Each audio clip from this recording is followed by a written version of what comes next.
Super 8-এ south আফ্রিকার কাছে হেরে এখন সেমিফাইনালের স্বপ্ন দেখাটাই ভারতের জন্য এক কঠিন চ্যালেঞ্জ হয়ে দাঁড়িয়েছে।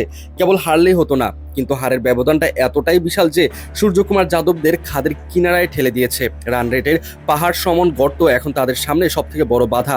দক্ষিণ আফ্রিকার কাছে ৭৬ রানের সেই লজ্জাকর হার ভারতকে -3.8 রান রেটের চোরাবালিতে আটকে দিয়েছে, যা থেকে উদ্ধার পাওয়া প্রায় অসম্ভবই বলা যায়। ভক্তদের মনে এখন কেবল একটাই প্রশ্ন ঘুরপাক খাচ্ছে, আর তার হলো ভারত কি আসলেই পারবে এই খাদের কিনারা থেকে ঘুরে দাঁড়াতে?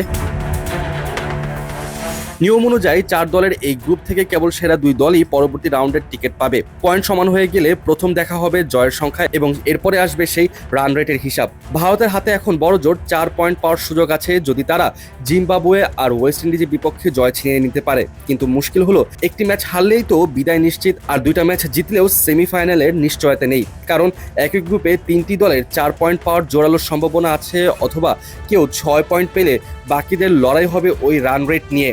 ভারতের জন্য দুর্ভাগ্যের বিষয় হলো, প্রথম ম্যাচে তারা এত বড় ব্যবধানে হেরেছে যে অন্য দলগুলোর রান রেট অনেক বেশি সুবিধাজনক অবস্থানে রয়েছে।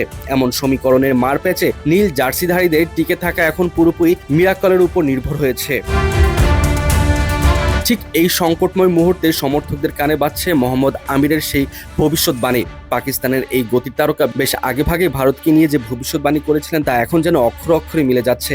আমির বলেছিলেন, এটি একান্তই আমার ব্যক্তিগত মতামত। আমি বলছি না যে ভারত একটি খারাপ দল। তাদের ব্যাটিং এবং পুরো ইউনিটের পারফরমেন্স বিশ্লেষণ করেই আমি এই সিদ্ধান্তে পৌঁছেছি। আমার কাছে দক্ষিণ আফ্রিকা ও ওয়েস্ট ইন্ডিজকে বেশ শক্তিশালী দল মনে হয়েছে, তাই সেমিফাইনালিস্ট হিসেবে আমি ভারতকে রাখিনি। তখন এই মন্তব্যের জন্য তাকে চরম সমালোচনার শিকার হতে হয়েছিল। তবে বর্তমানে ভারতে এমন অসহায় আত্মসমর্পণের পর আমিরের মুখে হাসি চড়া হতেই পারে।